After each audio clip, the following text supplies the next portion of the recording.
खरं तर हा कार्यक्रम काही महिन्यांपूर्वीच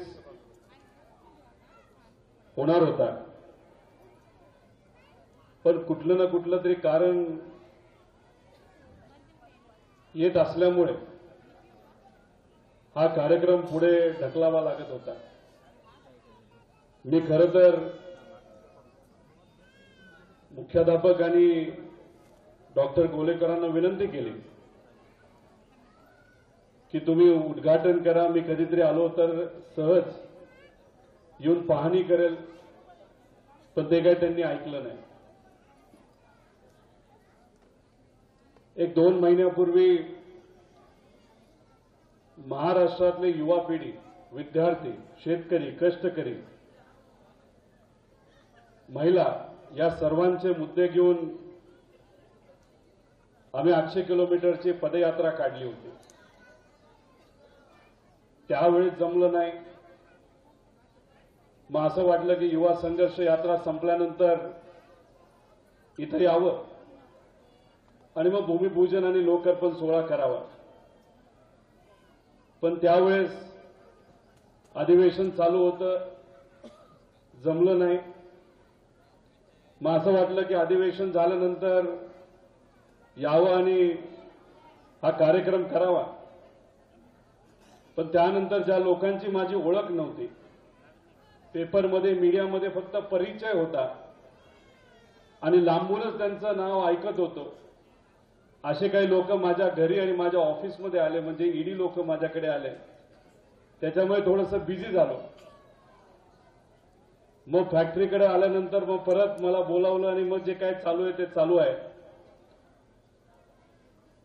खरं तर मी दिलगिरी व्यक्त करतो, याच्या आधीच यायला पाहिजे होतं, पण आज इथं येऊन तुमच्या सर्वांच्या उपस्थितीमध्ये तुमचीच आणि आपलीच सगळ्यांची जी शाळा आहे, या महाराष्ट्राच्या रयतेची जी शाळा आहे, जी संस्था आहे, त्या संस्थेचं सुंदर असतं वास्तू या ठिकाणी आपल्या सर्वांच्या उपस्थितीमध्ये लोकार्पण आणि त्याचं भूमिपूजन होत आहे। त्याचा आदर आणि अभिमान हा माझ्यासारख्या लोकप्रतिनिधीला आहे आणि मला इथं बोलवलं यासाठी मी मनापासून आपल्या सर्वांचे आभार व्यक्त करतो।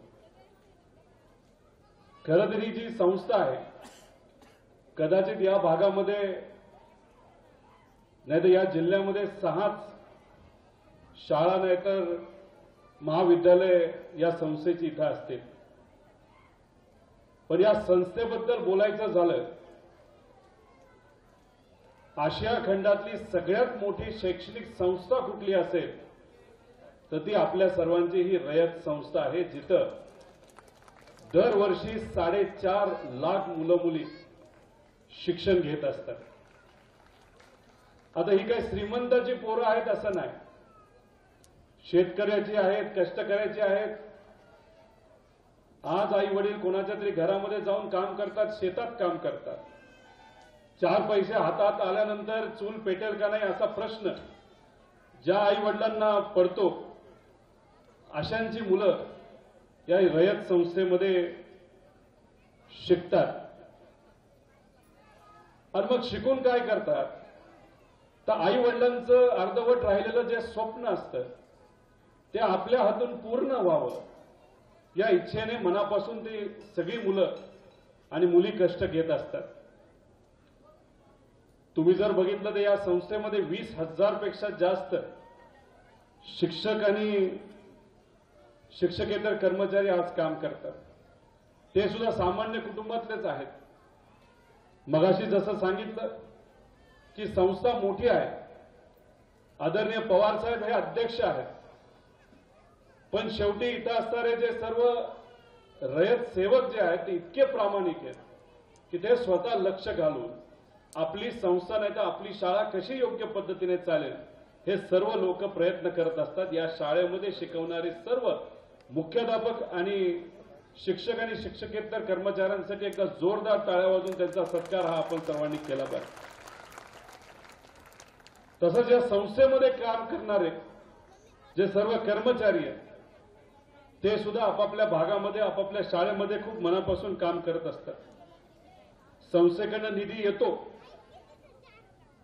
पण ही संस्था सामान्य कुटुंबातल्या मुलामुलीकडनं फी घेत नाही, डोनेशन घेत नाही. त्यामुळे कधी कधी पैसा हा कमी पडतो. त्यामुळे इथं असणारे मुख्याध्यापक आणि शिक्षक हे इथं असणारे जे काही दानशूर लोक आहेत यांना विनंती करतात. मगाशी सांगितलं तसं कुणीतरी पाण्याचा टँकर दिला. डॉक्टर गोलेकरांनी आपल्या सर्वांच्या उपस्थितीमध्ये इथं 51 सिमेंटची पोती दिली. 98 साली जे विद्यार्थी इथून शिकून आपल्या जीवनामध्ये प्रगती केली अशा काही विद्यार्थ्यांनी आज इथं 15,000 रुपये दिले. आणि मग हे 15,000 रुपये 1 गोणी 50 गोणी, तसं संदीप भैया सारखे जे काही दानशूर लोकप्रतिनिधी आहेत त्यांच्याकडनं मिळणारं सहकार्य, शिक्षकांकडनं मिळणारं सहकार्य, पालकांकडनं मिळणारं सहकार्य, याच्यातून ह्या संस्था चालत असतात. ही संस्था नसती तर लाखो सामान्य कुटुंबातले बहुजन समाजाचे मुलं मुली आज शिकू शकले नसते. कर्मवीर अण्णांनी त्या काळामध्ये एक विचार मनामध्ये ठेवून पहिली शाळा काढली. त्या पहिल्या शाळेचं जे काय अर्थकारण असेल ना, त्याची पहिली देणगी जर कोणी दिली असेल तर लक्ष्मीबाईंनी दिली. त्याच्या स्वतःकडे जे काही दागिने होते ते दागिने गहाण ठेवले, त्याच्यात पैसा गोळा केला आणि अशी रयतची पहिली शाळा सुरू झाली. आणि त्या शाळेपासून आजपर्यंत अनेक लोकांनी जमिनी दिल्या, अनेक लोकांनी पैसे दिले, वस्तू स्वरूपात दान दिलं. म्हणून ही संस्था एकदम अभिमानाने आज आशियातली सगळ्यात मोठी ही संस्था झालेली आहे. नवीन नवीन शिक्षण पद्धत ही संस्था आत्मसात करत असते. रोबोटिक्स असेल, आर्टिफिशियल इंटेलिजन्स असेल, अशा पद्धतीचं शिक्षण हे मुलामुलींना दिलं जातं. आणि जे खऱ्या अर्थाने आजच्या जीवनामध्ये अतिशय महत्वाचं आहे. त्यामुळे या संस्थेचं कार्य हे खूप मोठं आहे. आणि ही संस्था आणि या संस्थेचं एक शाळा आपल्या या शहरामध्ये आहे. आणि त्या शाळेमध्ये इथं येऊन आपल्या सर्वांसमोर हा भूमिपूजनाचा कार्यक्रम करत असताना खूप मनापासून आदर आणि अभिमान हा आम्हा सगळ्यांना तिथं वाटतो. खरं तर अधिवेशनामध्ये संदीप भैया असतील, मी असेल, नेहमी विद्यार्थ्यांचे मुद्दे मांडत असतात, प्रश्न मांडत असतो. माझ्या मतदारसंघामध्ये सुद्धा जिल्हा परिषदची शाळा असू द्या, नाहीतर रयतच्या ज्या काही 11 संस्था आहेत त्या संस्थेतून जे काही विद्यार्थ्यांना ज्ञान दिलं जातं, तर जी कुठली मदत करता येईल त्यासाठी आम्ही प्रयत्न करत असतो. काही लोक म्हणतात जिल्हा परिषद शाळेमध्ये जाऊन आमदारांनी मदत का केली पाहिजे. काही अभ्यासू लोक असतात पण त्यांना फक्त राजकारणाचाच अभ्यास कळतो. ते म्हणतात मुलांना भेटून तुम्ही काय करणार. जिल्हा परिषद शाळेमध्ये जाऊन जर तुम्ही एखादी मदत केली तर ती वाया जाते. मी सहज त्यांना विचारलं असं का तुम्ही म्हणता. थोडी ही लहान मुलं तुम्हाला मतदान करणार आहेत, पण ही लहान मुलं जर मतदान करणार नसली तर ही लहान मुलं त्या मतदारसंघाचं, त्या राज्याचं, देशाचं भवितव्य आहे. त्यामुळे त्यांना मदत करणं, त्यांना शैक्षणिक जी कुठली मदत आपल्याला करता येईल त्यासाठी प्रामाणिकपणे प्रयत्न करणं हे लोकप्रतिनिधीचं एक कर्तव्य आहे. नाहीतर आज जर आपण बघितलं तर मोठ्या प्रमाणात निधी हा शैक्षणिक व्यवस्थेवर खर्च केला जातो, पण तो पगारासाठीच खर्च केला जातो. गुणवत्ता वाढावी यासाठी कुठेही राज्यकर्त्यांकडनं प्रयत्न केले जात नाही. जग फार पुढे चाललंय. इथं अनेक पत्रकार बसलेत. आता सुद्धा पत्रकार बातमी बनवत असताना स्वतःच्या हाताने मोबाईलवर टाईप करतात, नाही तर कम्प्युटरवर टाईप करतात. पण आता अशी काही टेक्नॉलॉजी आलेली आहे की बातमी करायला पत्रकार पाहिजेच असं नाही. एक कम्प्युटरची सिस्टम असते चॅट जीटीपी म्हणून. त्या सिस्टमला जर सांगितलं अशा प्रकारची बातमी करायची संदीप भैयाबद्दल काही माहिती त्या सिस्टम मध्ये टाकल्यानंतर, रोहित पवारांबद्दल बातमी टाकल्यानंतर आपोआप त्या परिस्थितीबद्दल काही माहिती सांगितलं तर ते सिस्टमच डायरेक्ट बातमी तिथं छापतं. अशी आजची परिस्थिती आहे. आज टीव्हीवर जे काही तुम्हाला लोक दिसतात बातमी सांगत असताना, आपल्याच राज्यामध्ये मुंबई तक म्हणून एक चॅनल आहे. त्या चॅनलवर एक महिला आहे, पण ती महिला खरी महिला नाही, ती आर्टिफिशियल इंटेलिजन्सनी तयार केलेली एक बातमीदार आहे. आणि मग तिची आता सुरुवात आहे. वर्ष जाईल, 2 वर्ष जाईल. मग अशा प्रकारे जर सिस्टम वापरलं जात असेल तर मग आता आमचे जे पत्रकार आहेत, आता या क्षेत्रामध्ये काम करणारे जे लोक आहेत, त्यांनाच मोठ्या प्रमाणात अडचणी या पुढच्या काही 2-3 वर्षामध्ये सोसाव्या लागणार आहेत. मग अशी आजचीच परिस्थिती असेल तर ही मुलं मुली जी आता 1ली, 2री, 3री, 4थी, 5वीत असतील आणि 15 वर्षानंतर जेव्हा ते व्यावसायिक क्षेत्रामध्ये नाही तर प्रोफेशनल सेक्टरमध्ये जेव्हा येतील तेव्हा जग कुठं गेलं असेल बघा.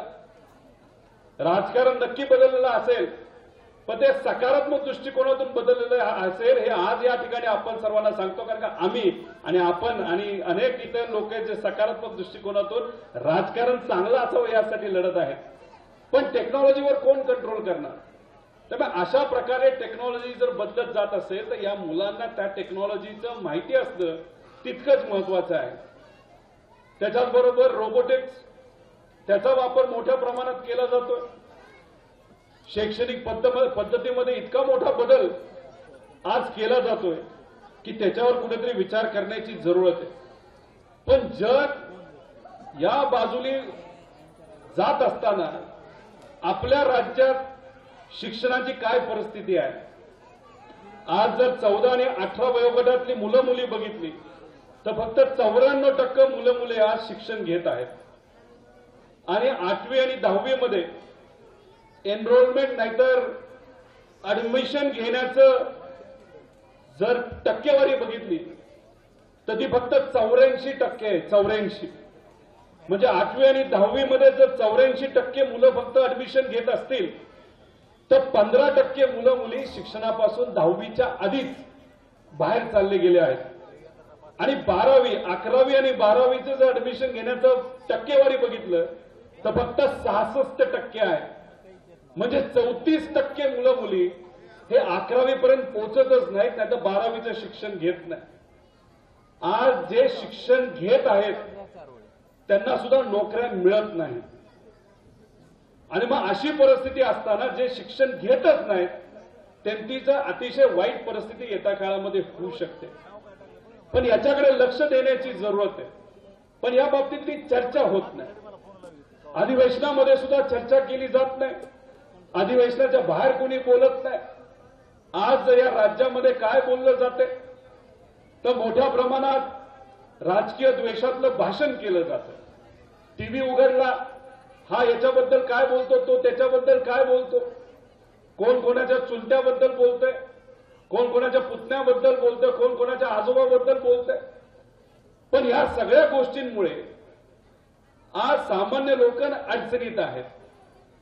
यातली जे मुलं मुली इथं आलेली आहेत त्यांचे आई वडील शेतकरी असतील तर शेतकऱ्यांबद्दल आज बोललं जात नाही.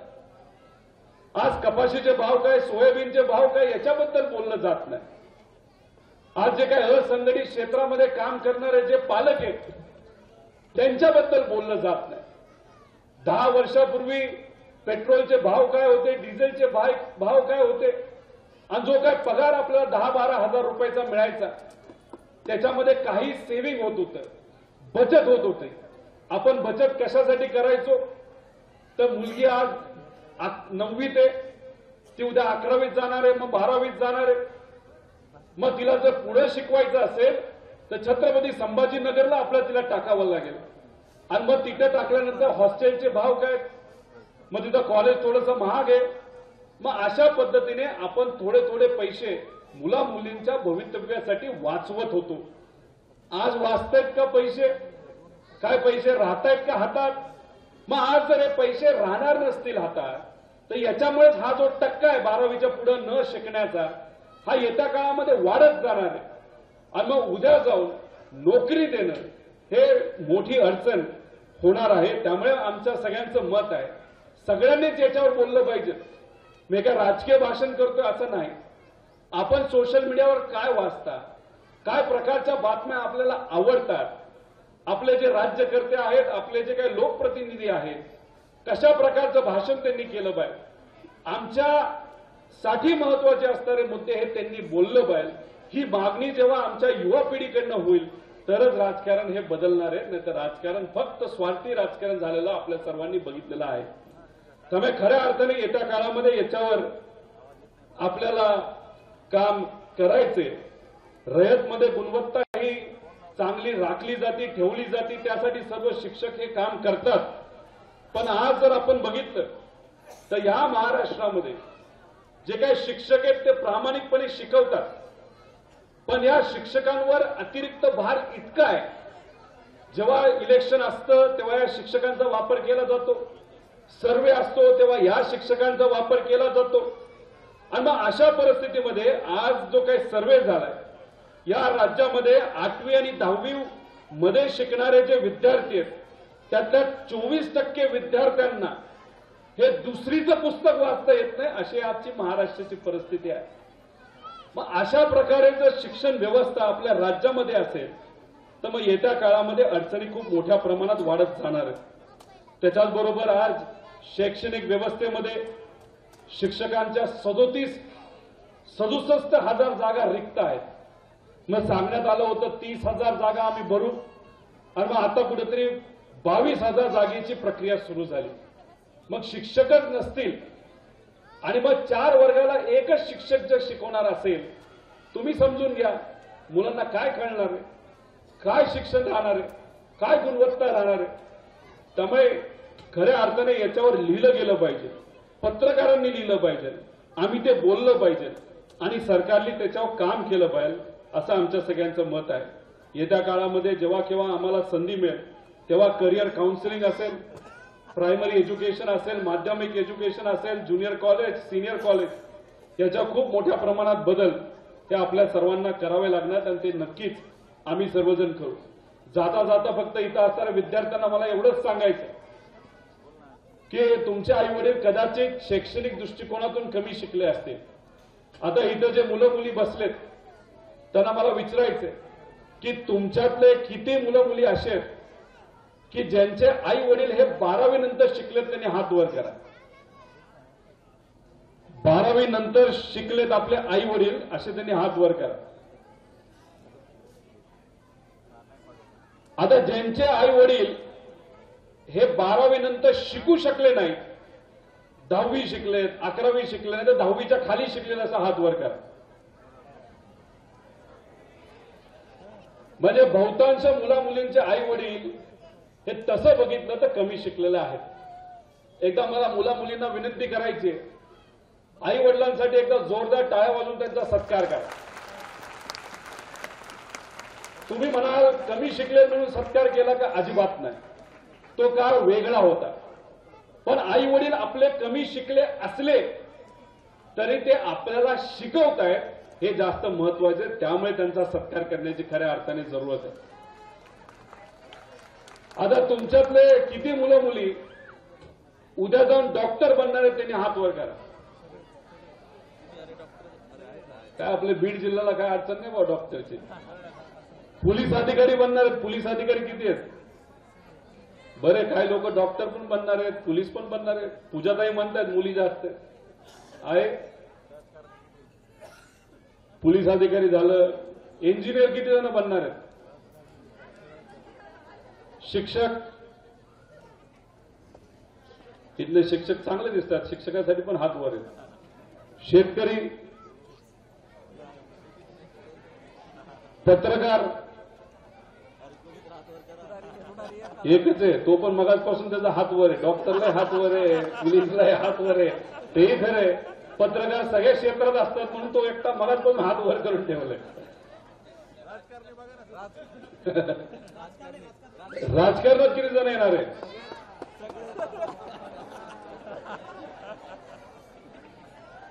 का हात वर आले माहिती आहे? काय नाही झालं तर राजकारणात जायचं. अरे मी सहसा जेव्हा हा प्रश्न करतो तेव्हा बऱ्याच ठिकाणी राजकारणासाठी एखाद दुसरा हात वर येतो. पण संदीप भैया जरा 10-15 वर्षानंतर तुम्हाला टेन्शनच दिसते इतके हात वर आले. पण एक चांगलंय, पुढची पिढी जर एवढ्या मोठ्या प्रमाणात राजकारणामध्ये यायचं इच्छुक असेल तर नक्कीच भवितव्य चांगलं आहे असं मला बोलावं लागेल. पण मला तुम्हा सर्वांना एवढंच सांगायचंय की जीवनामध्ये जसा संघर्ष असतो, तुमचे आई वडील संघर्ष करतात. मला तुम्ही सांगा की तुम्हाला एखादं दप्तर घ्यायचं असेल, थोडं महागडं दप्तर घ्यायचं असेल तर आई वडिलांना पाठपुरावा करावा लागतो का नाही? सायकल घ्यायची असेल तर पाठपुरावा करावा लागतो का नाही? जर आई वडिलांकडे आज भरपूर पैसा असता तर तुम्हाला सायकल लगेच घेतली असती का नसती? पण तरी सुद्धा जेवढा काही पैसा वाचवता येतोय, वाचून तुम्हाला सायकल असेल, दप्तर असेल, कंपास बॉक्स असेल, हे देण्यासाठी आई वडील आपले प्रामाणिकपणे प्रयत्न करतात. ती एक चांगली गोष्ट आहे. पण दैनंदिन जीवनामध्ये तुमचे आई वडील जे काम करतात त्याला आपण संघर्ष म्हणतो. तुम्ही सुद्धा आर्थिक अडचण असताना सुद्धा शिक्षण घेतात त्याला आपण संघर्ष म्हणतो. या संस्थेची इथे शाळा आहे, या शाळेला चांगला निधी देता यावा यासाठी आपली शाळा संघर्ष करत आहे. आपले पालक सुद्धा 4 पैसे गोळा झाल्यानंतर इथं पैसे देऊन इथं चांगली बिल्डिंग असावेत यासाठी ते संघर्ष करत आहे. पत्रकार संघर्ष करत आहे. इथे असणारे सर्वसामान्य लोक संघर्ष करत आहेत. तसा आम्हालाही संघर्ष करावा लागतो. पण इथं असणाऱ्या मुला मुलींनी एक गोष्ट ध्यानात ठेवली पाहिजे, संघर्ष कशासाठी करतो ही गोष्ट समजून घेणं पण तितकंच महत्वाचं आहे. तुमचे आई वडील संघर्ष कशासाठी करतायत? तुम्हाला चांगलं शिक्षण मिळावं यासाठी. तुम्ही डॉक्टर बनावं, तुम्ही अधिकारी बनावं, तुम्ही राजकारणात जावं, विविध क्षेत्रामध्ये जाऊन काहीतरी चांगलं व्हावं, मोठं व्हावं. आज ज्या आपल्याला अडचणी त्या मुला मुलींना येऊ नये यासाठी ते तुमच्यासाठी संघर्ष करत आहेत. आज शेतकरी संघर्ष करत आहेत, 4 पैसे त्याच्या हातामध्ये यावेत. जो काय सोयाबीनवर खर्च झाला असेल, कपाशीवर खर्च झाला असेल, उसावर झाला असेल, तुरीवर झाला असेल, जर सरकारकडनं कुठलीही मदत मिळत नसेल तरी जे काही 4 पैसे हातामध्ये येतात त्याच्यात आपलं घर चालावं, लोकांकडनं व्याजावर पैसे घेतले ते कुठेतरी परतफेड व्हावे, आणि जी काय आपली मुलगी असेल कुठल्या कॉलेजमध्ये असेल डॉक्टर बनावी यासाठी शेतकरी बाप तिथं प्रयत्न करतो. जे असंघटित क्षेत्रामध्ये काम करणारे लोक सुद्धा याच पद्धतीने संघर्ष करतात. संघर्ष हा आपल्या लोकांसाठी असतो, चांगल्या विचारासाठी असतो. आणि त्याच पद्धतीने आम्ही सर्वजण सुद्धा एका प्रकारचा संघर्ष करत आहोत. मला आपल्या सर्वांना विचारायचं की जर आपले आजोबा अडचणीत असतील, आजी अडचणीत असेल, तर अडचणीच्या काळामध्ये तुम्ही आपल्या आजी आजोबाला सोडून जाणार का? सोडून जाणार का नाही जाणार? जर उद्या मोठं होत असताना जर तुम्हाला कुणी पर्याय दिला की तुला सहजपणे मदत करतो, पैसे देतो, पण तुला आई वडिलांना सोडावं लागेल, तुम्ही सोडणार का? मुली तर जोरात नाही म्हणतात, मुलांचं काय इथं? हो का नाही? आपले विचार सोडणार का? असतात काही जण असतात राजकारणामध्ये आहेत, टीव्हीवर तुम्ही बघितलंच आहे. इथं बिचारा एक पोरगा कुठेतरी हो म्हणणारा प्रामाणिक आहे, काय हरकत नाही. विचाराला प्रामाणिक राहावा, आपल्या जवळच्या लोकांना प्रामाणिक राहावा. आपल्या आयुष्यामध्ये जे काही तुम्ही बनाल, कष्ट केले तर 100% तुम्ही बनाल, पण विचाराला कुठेही तडजोड होणार नाही याची दक्षता ही आपण सर्वांनी घेतली पाहिजे. आणि आम्ही सुद्धा लोकांसाठी काम करत असताना, लोकांच्या हितासाठी काम करत असताना, तसंच विचार जपण्यासाठी काम करत असताना कुठेही तडजोड ही करत नाही. त्याचा सोपा मार्ग घ्यायचा झाला असता तर कदाचित आमच्यातले अनेक लोक घेऊ शकले असते. पण शेवटी मराठी माणसं याच्यासाठी असतात, कुठेही अन्याय होत असेल तर त्या अन्यायाच्या विरोधात आपली मराठी माणसं उभी राहतात. आणि स्वाभिमानी असल्यामुळे कुठेही कोणासमोर झुकायचं आणि खास करून दिल्ली समोर झुकायचं नाही, हा आपला सगळ्यांचा ताठ बाण आहे आणि हा आपल्या सगळ्यांचा विचार आहे. आणि ही गोष्ट तुम्ही सर्वांनी मनामध्ये ठेवा, कष्ट करा, मोठं व्हा. आणि मोठं होत असताना रयत सारखी एक चांगली संस्था तुमच्यासाठी काम करत आहे. आम्ही सर्वजण तुमच्यासाठी आहोत एवढंच या ठिकाणी आपल्या सर्वांना सांगतो. कितीही अडचणी आल्या तर त्या अडचणीकडे बघू नका, भविष्याकडे बघा, विचाराकडे बघा, आपल्या आई वडिलांकडे बघा, आपल्या आजी आजोबाकडे बघा. ज्या ज्या लोकांमुळे तुम्ही मोठं झाला आहात, ज्या ज्या लोकांनी तुम्हाला मोठं केलेलं आहे, ज्या लोकांनी तुम्हाला ताकद दिलेली आहे, त्या लोकांना सोडून कधीही जायचं नाही. एवढंच गोष्ट आपण सर्वांनी लक्षात ठेवा. एका चांगल्या संस्थेमध्ये चांगल्या वास्तूचं उद्घाटन आणि भूमिपूजन करता आलं याचा आनंद मला आहे. इथं येऊन आपल्या सर्वांशी संवाद साधता आला याचा आनंद मला आहे. नेहमी नेहमी इथं येऊन आपल्या सर्वांबरोबर चर्चा करणं हे मला आवडेलच. आणि माझा मित्रच इथला लोकप्रतिनिधी आहे आणि ही मैत्री फक्त आजची नसणार आहे, अनेक वर्ष पुढे राहणार आहे. ती 25 असू 30 असू, जोपर्यंत आम्ही राजकारणात आहोत आणि राजकारण नसलो तरी आमची ही मैत्री तिथे राहणार आहे. कारण का आमची मैत्री ही राजकारणाच्या पलीकडे जाऊन विचाराची मैत्री आहे आणि विचार हे महत्वाचे असतात. हे आम्ही दोघांनी जाणलं आहे आणि आमच्या दोघांबरोबर हे अनेक पदाधिकारी आहेत, त्या लोकांनी जाणलं आहे. त्यामुळेच ही मैत्री आणि हे नातं हे आयुष्यभराचं नातं असतं आणि हे नातं तुम्ही सर्वांनी जपा, विचार जपा. एवढंच या ठिकाणी सांगतो आणि थांबतो. जय हिंद, जय महाराष्ट्र. एबीपी माझा, उघडा डोळे बघा नीट.